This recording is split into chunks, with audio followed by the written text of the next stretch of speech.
C'est le cantique qui s'intitule Crier à toi. Je veux crier à toi plutôt que de me plaindre. Et, euh, et c'est sûr que si on s'observe un petit peu, ou si on observe les autres, à défaut de s'observer soi-même, ben on va se rendre compte qu'on est doué pour se plaindre. Hein, on est doué pour se plaindre. Et même c'est un petit peu ce qui fait notre réputation en France. Hein, on est toujours en train de se plaindre, on est des bons râleurs. Hein.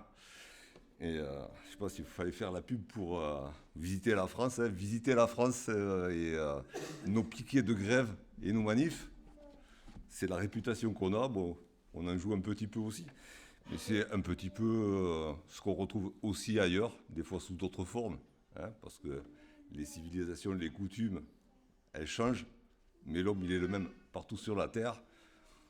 Une fois, j'étais avec un agriculteur, je veux dire britannique, hein, pour ne pas fâcher s'il était écossais ou autre. Alors, un agriculteur britannique, et on discutait de la terre, des récoltes, du temps qu'il fait. Et il m'a dit, chez nous, on a un proverbe qui dit, on n'a jamais vu un agriculteur content, pas plus qu'un âne docile.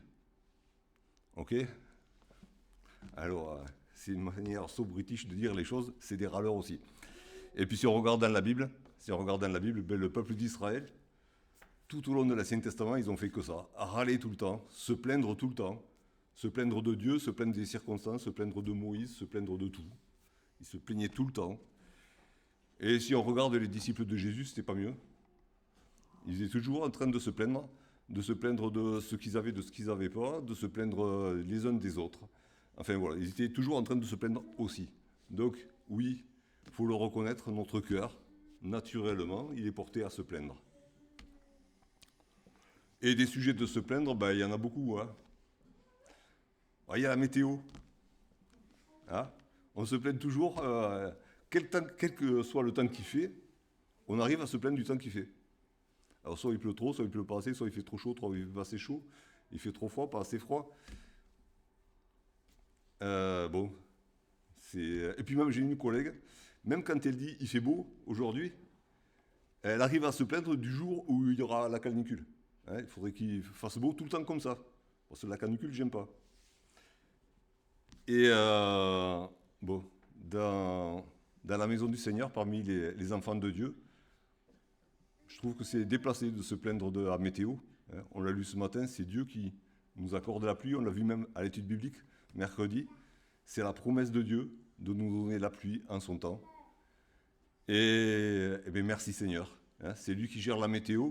Et qu'est-ce qu'on a à dire, nous, hein, là-dessus. Et puis on se plaint de tout ce qui est finance aussi. Hein. L'argent, c'est un gros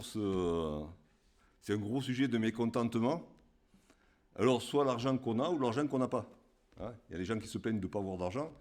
Et moi, j'ai même une collègue, elle se plaignait d'avoir trop d'argent parce qu'après, il fallait gérer derrière.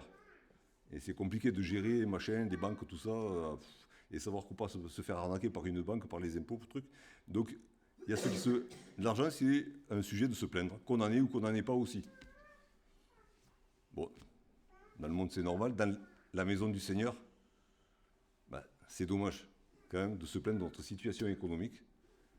Le Seigneur a promis de nous accorder ce qui est nécessaire à notre vie.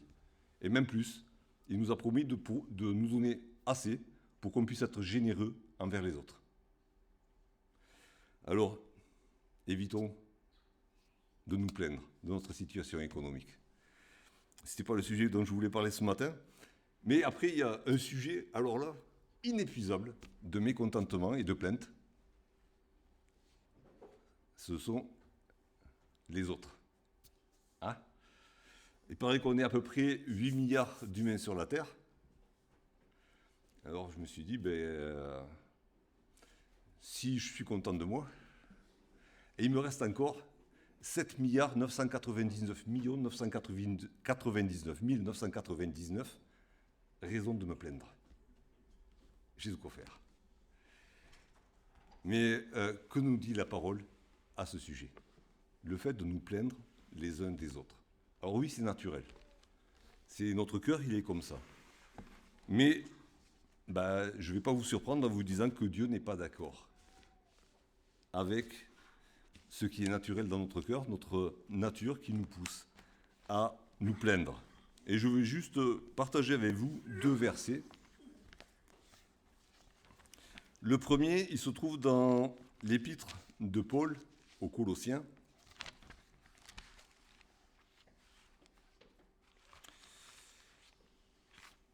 Dans l'épître de Paul aux Colossiens, au chapitre 3,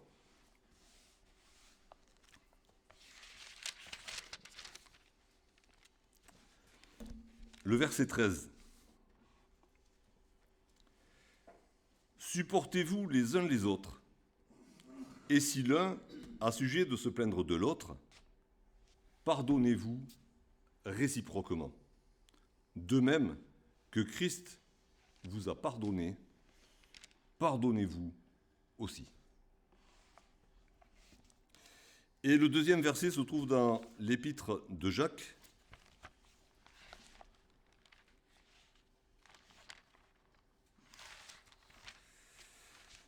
Jacques au chapitre 5, le verset 9.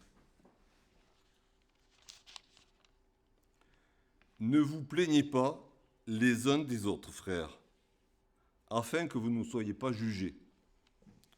Voici, le juge est à la porte. Alors dans ces 2 versets, il est question de se plaindre. Dans le texte original grec, ce n'est pas le même mot. En français, voilà. Ils ont choisi de le traduire par le même mot, qui a plusieurs nuances de toute manière, même en français. Et dans l'épître de Jacques, ne vous plaignez pas les uns des autres, frères.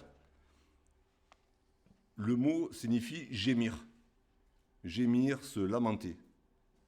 Hein, on va dire même pour aller jusqu'à pleurer. Hein, une fois qu'on est en train de gémir et de se lamenter, on arrive à pleurer.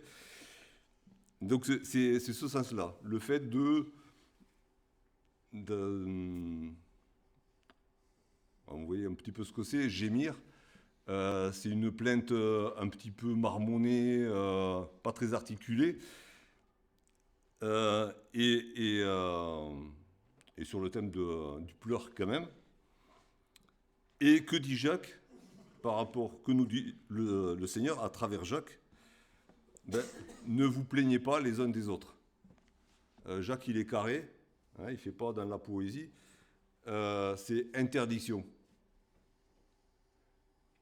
Même pas, non, tu n'as pas le droit, tu ne vas pas te plaindre. C'est ce que dit Jacques. Ne vous plaignez pas, une interdiction formelle. Dans le verset de l'épître aux Colossiens, le gémir, dans le texte original, c'est trouver une faute chez l'autre. Alors déjà, pour trouver une faute, il faut la chercher. Ou alors elle est évidente, il n'y a pas besoin de chercher. Mais il y a, pour trouver, on cherche. Hein, et généralement, on trouve ce qu'on cherche. Et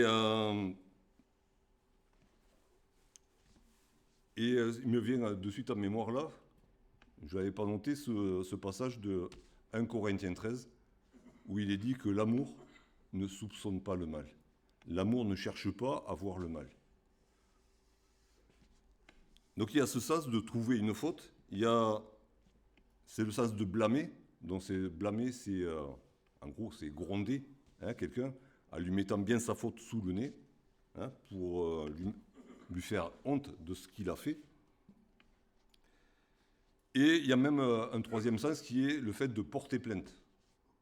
Porter plainte, alors c'est vraiment aller se plaindre de quelqu'un à quelqu'un d'autre. Généralement, quand on se plaint de quelqu'un,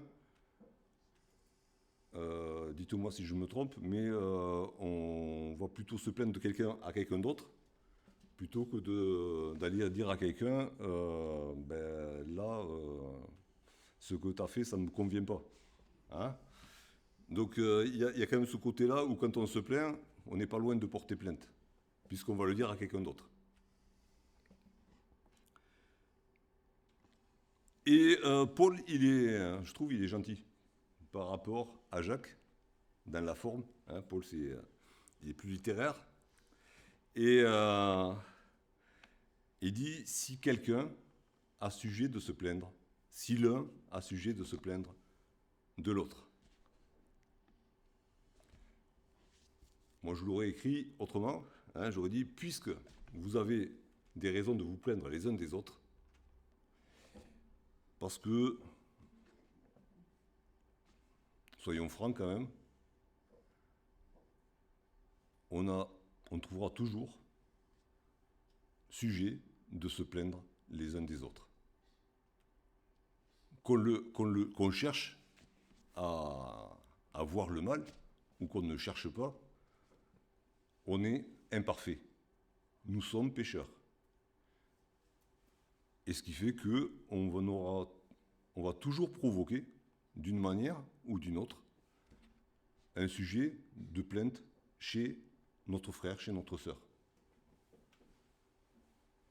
Moi, je suis sûr que vous avez des sujets de vous plaindre de moi. Et dites pas non. Si vous dites non, parce que si vous dites non, alors je pense que vous n'êtes pas hypocrite. C'est juste qu'on n'a pas passé assez de temps ensemble pour que vous découvriez les sujets de plainte que je peux provoquer chez vous. Mais il y en a, c'est sûr. Si vous ne me croyez pas dessus d'emblée, allez voir là, il va vous dire. Ok ? C'est évident. C'est pas possible autrement. Dans aucune église, je n'ai croisé monsieur et madame parfaits, dont on n'aurait aucun sujet de se plaindre d'eux. Enfin, si vous les avez croisés, dites-le moi, j'irai les voir, ça me fera plaisir. Mais non, la parole est vraie, et la parole nous dit, nous sommes pécheurs, nous sommes imparfaits. Et par conséquent, nous allons produire des choses qui sont désagréables pour les uns, pour les autres. Et du coup, oui, il va y avoir des sujets de se plaindre. Alors, je le répète, c'est pas dans l'éventualité où l'un d'entre nous aurait sujet de se plaindre de quelqu'un d'autre, mais c'est puisque, c'est vraiment une réalité, nous avons des sujets de nous plaindre les uns des autres. C'est la réalité. C'est notre réalité. Nous sommes ce que nous sommes. Et la Bible est un miroir qui nous montre ce que nous sommes. Nous sommes pécheurs, nous sommes imparfaits, et nous produisons des choses pour le moins désagréables. Pour le moins. Alors, c'est ce qui peut être sujet de plainte, ce que je peux faire, ce que je peux dire, qui peut être un sujet de plainte pour vous. Alors ça peut être un péché. Je transgresse la volonté de Dieu. Et la Bible est claire là-dessus. Alors du coup, oui, vous avez sujet de vous plaindre, parce que mon comportement n'est pas ce qu'il devrait être. Mais vous avez aussi l'obligation de venir me le dire. La Bible est claire du début à la fin. Nous sommes là pour veiller les uns sur les autres.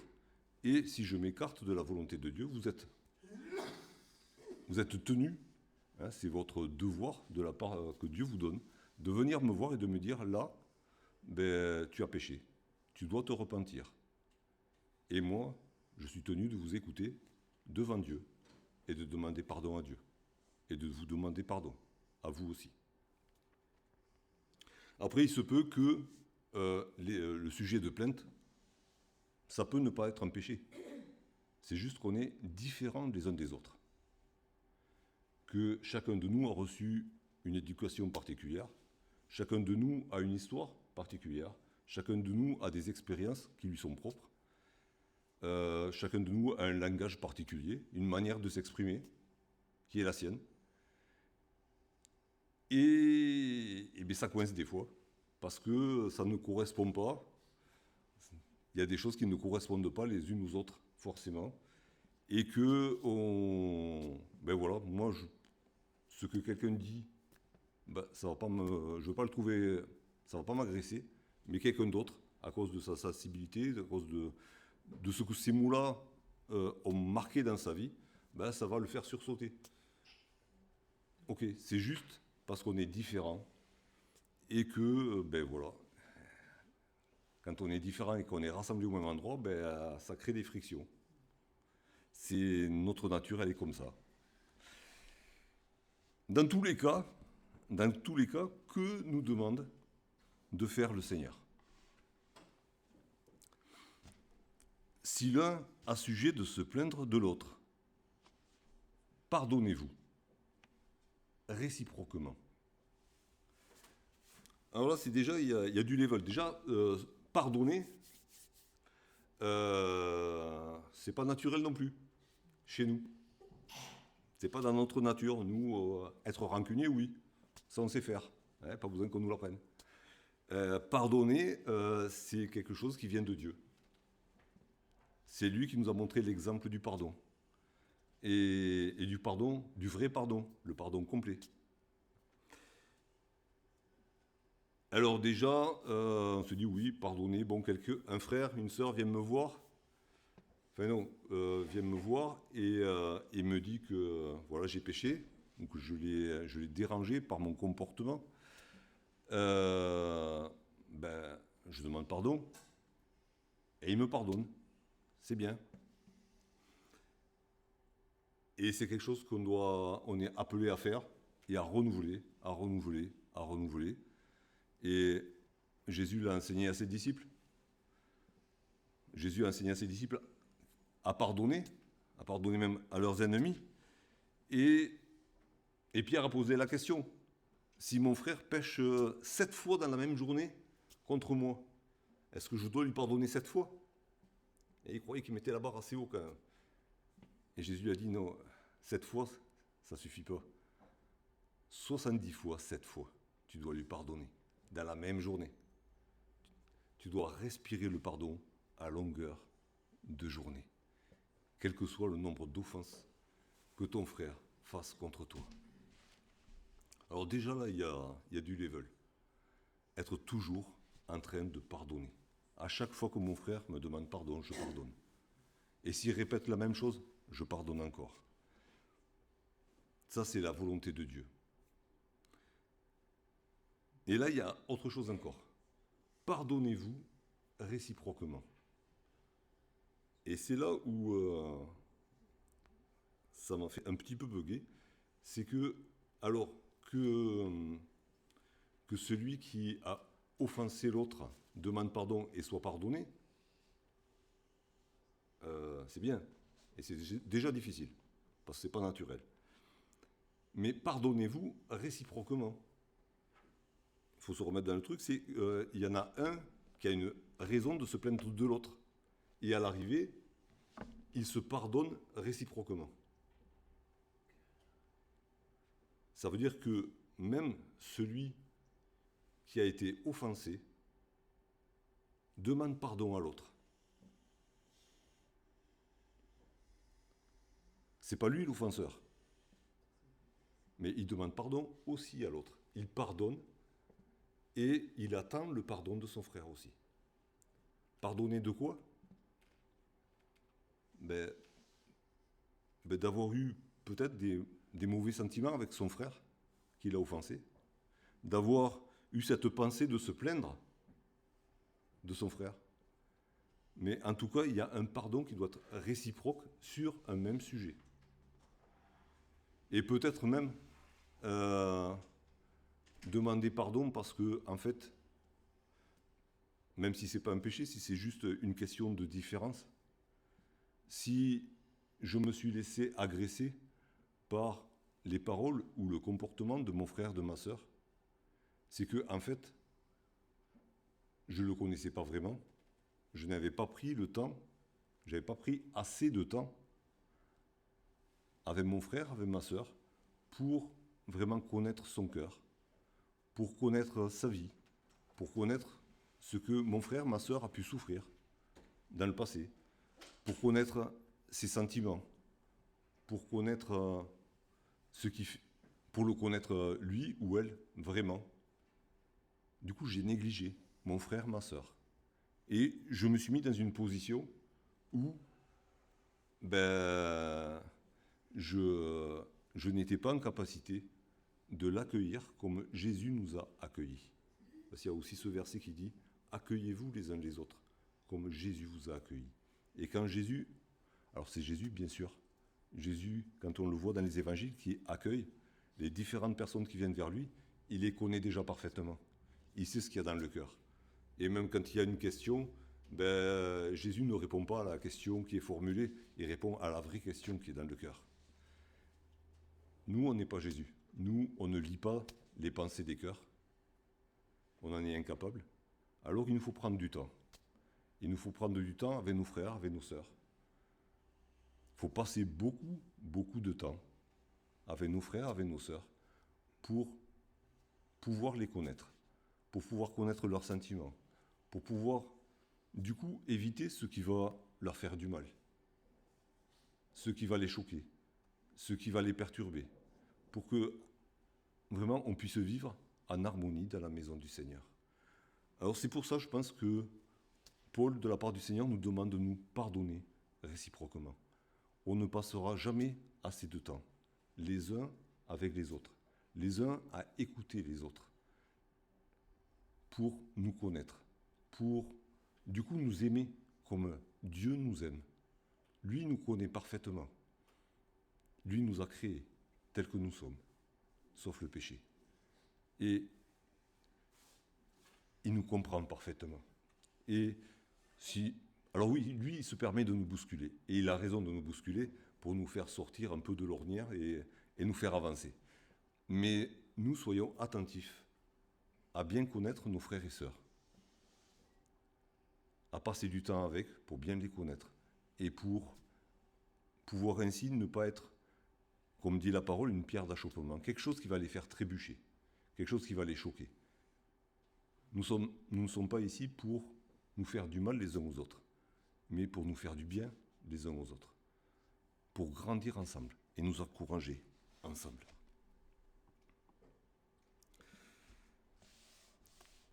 Alors tout ça, c'est compliqué quand même. Enfin, c'est compliqué. Dit comme ça a l'air simple. Puis de manière, c'est la parole de Dieu. Donc c'est écrit comme ça. Tout le monde est capable de comprendre ce qu'on lit.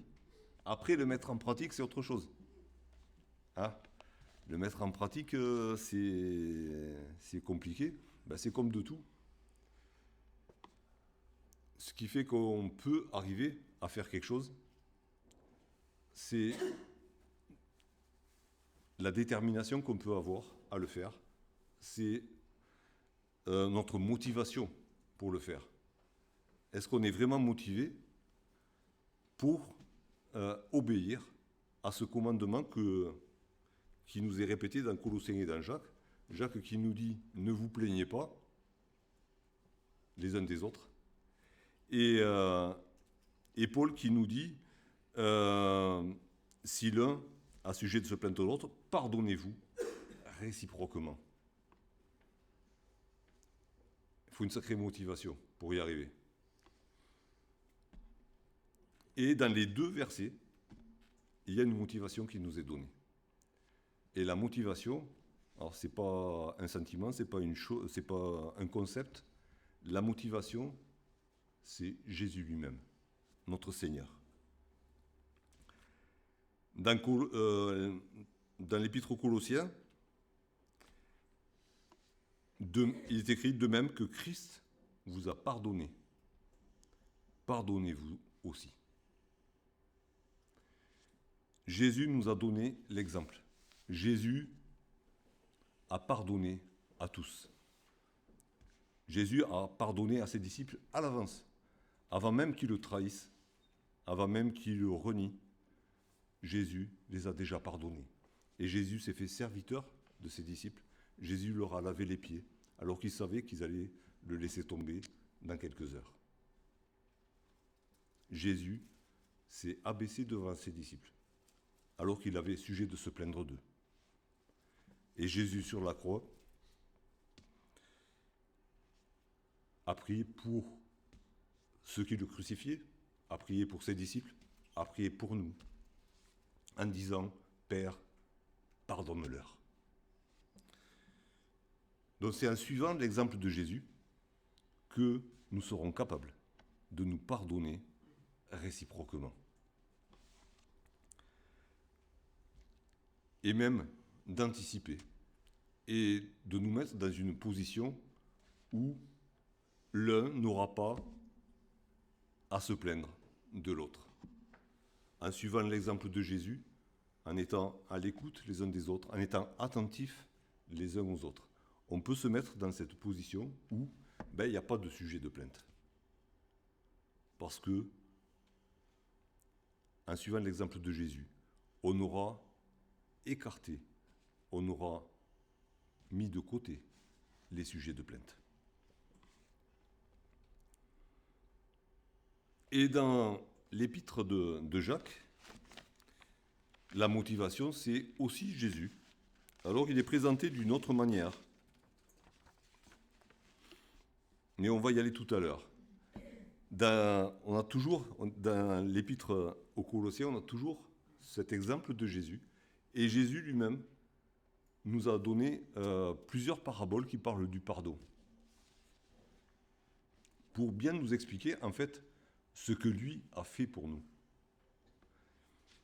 Parce qu'on a du mal à comprendre, on a du mal avec le pardon. Et Jésus a donné des paraboles, donc des histoires pour illustrer ce qu'est le pardon et ce que Dieu veut de nous par rapport au pardon.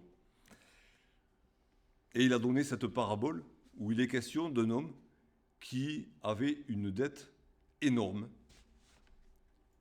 Il était débiteur du roi d'une dette énorme qu'il était incapable de rembourser. Alors il est allé supplier le roi. Parce que à l'époque, si on ne pouvait pas payer une dette, on devenait esclave. On était vendu comme esclave pour rembourser la dette. Et cet homme-là qui ne pouvait pas payer, il savait qu'il allait être vendu comme esclave, que sa femme allait être esclave, que ses enfants allaient être esclaves, que peut-être ses petits-enfants qui naîtraient en servitude seraient esclaves aussi. Alors il est allé supplier le roi. Et le roi s'est laissé toucher. Et le roi a annulé la dette. Plus de dette pour cet homme.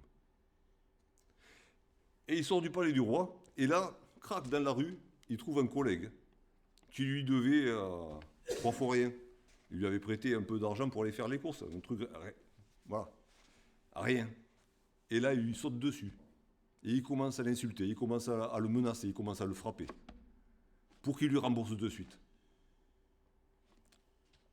Ça arrive aux oreilles du roi. Et le roi le fait rappeler. Et le roi lui dit, à cause de ce que tu as fait là, c'est toi qui vas aller en prison. C'est toi qui vas être esclave, et pas ton collègue.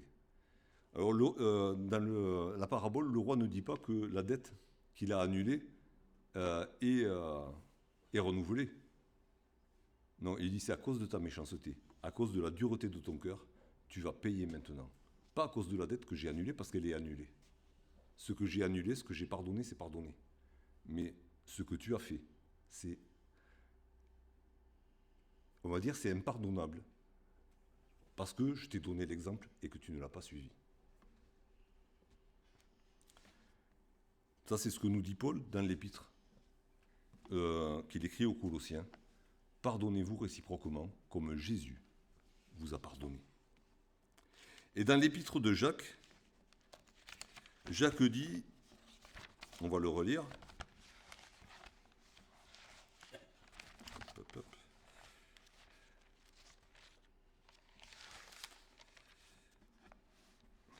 Ne vous plaignez pas les uns des autres, frères, afin que vous ne soyez pas jugés. Voici, le juge est à la porte. Et le juge, c'est Jésus. Jésus, quand il était sur la terre, il a dit « Je ne suis pas venu pour juger, mais pour sauver ». Mais, de notre côté, Jésus, quand il reviendra, va se positionner en tant que juge. Juge de l'humanité entière. C'est Dieu qui lui a donné cette position. Et Paul le dit aux Athéniens, dans son discours à l'Aréopage, il dit « Dieu s'est choisi un homme pour juger la terre entière ». Si cet homme, c'est Jésus qui l'a ressuscité des morts. Mais il est aussi question du jugement des chrétiens. Nous devrons tous comparaître devant Jésus quand il reviendra. Et il nous jugera, non pas pour nous condamner à cause de nos péchés, puisque nos péchés sont pardonnés, mais il nous jugera par rapport à ce que nous aurons fait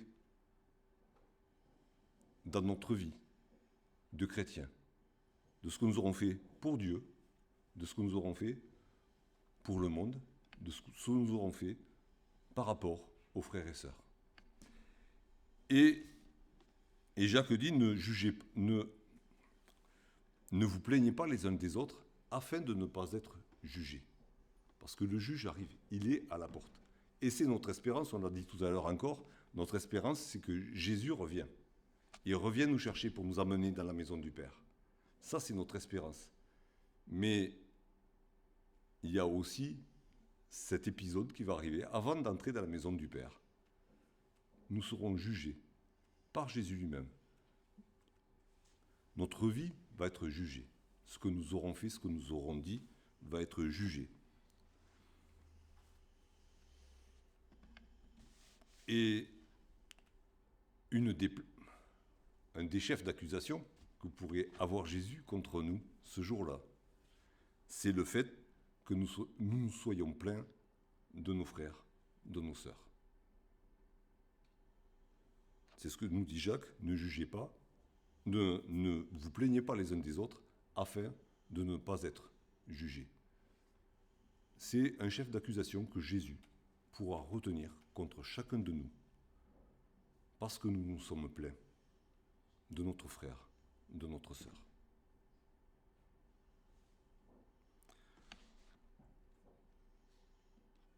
Je sais que ça m'est arrivé, ok ?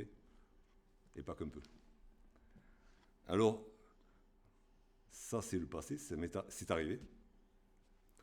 Aujourd'hui, le Seigneur nous dit, ne jugez pas, afin de ne pas être jugés. Alors, oui, je me suis plaint de mes frères, de mes sœurs. Alors, je dois demander pardon à Dieu. Et c'est important. C'est important, pourquoi est-ce que Dieu nous demande de ne pas nous plaindre de nos frères, de nos sœurs ? D'abord, pourquoi est-ce que nous nous appelons frères ? Pourquoi nous appelons frères et sœurs ? Ce n'est pas nous qui avons choisi de nous appeler comme ça. C'est Jésus lui-même qui nous appelle frères, qui nous appelle sœurs. À chacun de nous, quand nous venons à lui, que nous confessons nos péchés, qu'il nous pardonne, que nous sommes adoptés par le Père. Le Père nous dit que nous sommes ses enfants. Et Jésus nous dit qu'il est notre frère. Et c'est pour ça que, étant frère de Jésus, je suis aussi frère de tous ceux qui sont frères et sœurs de Jésus. C'est là-dessus qu'est basée la fraternité des enfants de Dieu. C'est la volonté de Dieu et c'est la parole de Jésus. Parce que Jésus a déclaré que je suis son frère, j'ai des frères et des sœurs partout où il y a des frères et des sœurs de Jésus. Et ça ne s'est pas fait comme ça, tout seul, parce que Jésus a décrété un jour qu'il voulait être notre frère. Jésus nous a déclarés frères et sœurs, parce qu'il a donné sa vie pour nous. Et c'est ce qui donne de la valeur à mes frères et à mes sœurs. C'est que Jésus est mort pour moi. Il est mort pour chacun de mes frères. Il est mort pour chacune de mes sœurs. Et c'est la vie de Jésus qui donne de la valeur à tous mes frères, à tous mes sœurs. Et on connaît ce proverbe qui dit « on ne choisit pas ses parents, on ne choisit pas sa famille ». Ben, c'est vrai dans la famille du Seigneur aussi. C'est Jésus qui nous a choisis. Et il a choisi nos frères et sœurs aussi. Et il nous a mis avec. Alors me plaindre de mes frères, de mes sœurs, c'est me plaindre de Jésus. Me plaindre du choix qu'il a fait. Me plaindre de la famille qu'il m'a donnée. Alors on comprend qu'on puisse être jugé derrière. Nous plaindre d'un si grand bienfait, qui a coûté si cher, c'est vraiment une offense à Dieu. Alors que le Seigneur nous garde, hein, de nous plaindre. Hein. Déjà, c'est interdit, ok? C'est interdit. C'est naturel, oui, c'est naturel. Mais ce n'est pas normal dans la maison du Seigneur. Ce n'est pas la volonté de Dieu. Que le Seigneur nous garde de nous plaindre les uns des autres.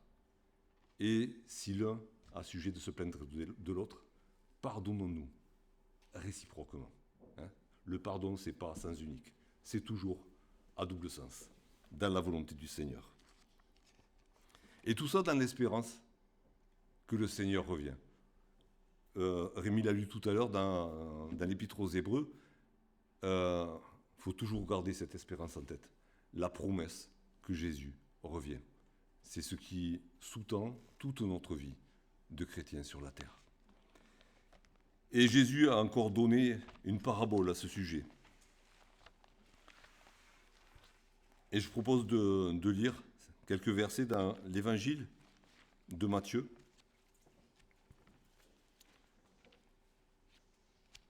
Matthieu au chapitre 24.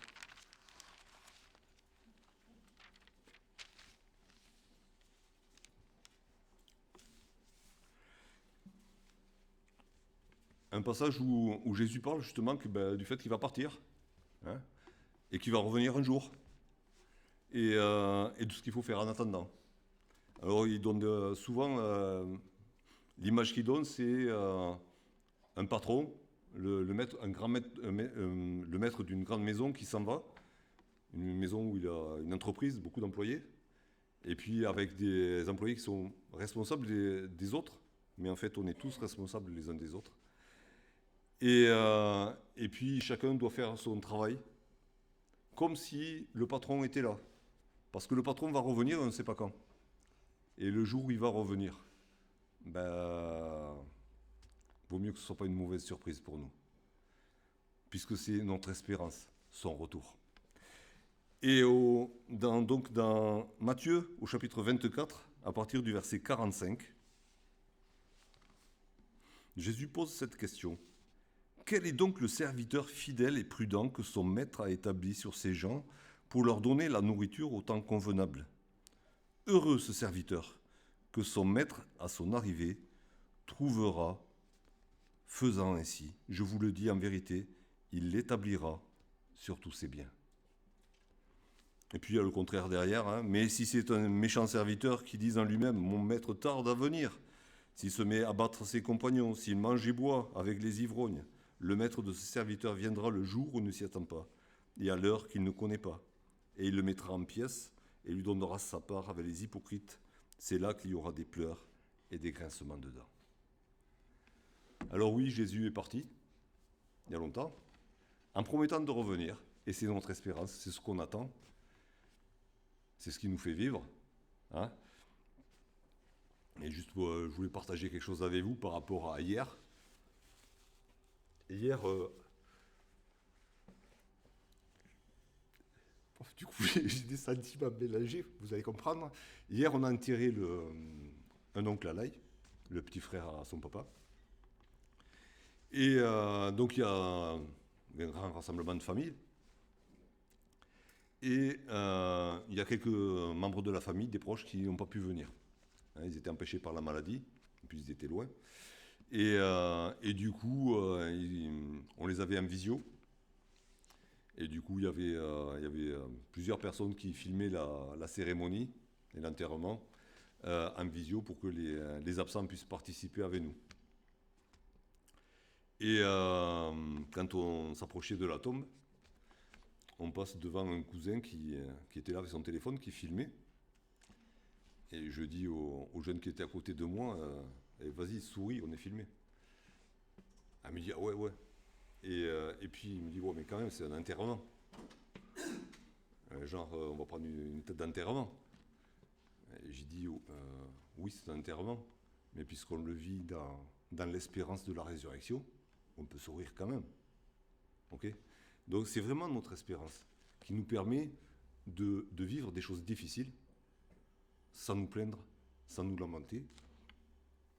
Et je vous garantis qu'hier, Bon, il y a eu de l'émotion, il y a eu des larmes, mais je n'ai pas entendu de plainte, de lamentation. On était vraiment dans l'espérance de la résurrection au retour de Jésus. Et c'est dans cette espérance-là qu'il nous faut rester dans cette espérance que le Maître revient. Et on a le choix. Quand il reviendra, qu'est-ce qu'il va trouver? Est-ce qu'il va nous trouver occupés à prendre soin les uns des autres? Ou alors est-ce qu'il va trouver une cour de récré où les gamins se chamaillent, se disputent, se bagarrent un peu, et que quand le maître arrive, c'est la faute de l'autre. C'est l'autre qui a commencé. Hein, c'est toujours comme ça, les gamins. Je ne sais pas si vous avez... oui, on est nombreux à avoir vu des gamins. Mais quand ils se disputent, c'est toujours la faute de l'autre. Mais les deux ou les trois disent toujours que c'est la faute de l'autre. Donc à la fin, on ne sait jamais. Hein. Mais est-ce que le Seigneur va arriver et sonner la fin de la récré et nous renvoyer chacun dans son coin? Ou est-ce qu'il va être heureux de revenir parmi nous et de constater que non seulement on ne se plaint pas les uns des autres, mais on prend soin les uns des autres. Ça, c'est la volonté de notre Seigneur, alors qu'il vienne lui-même nous aider à l'accomplir.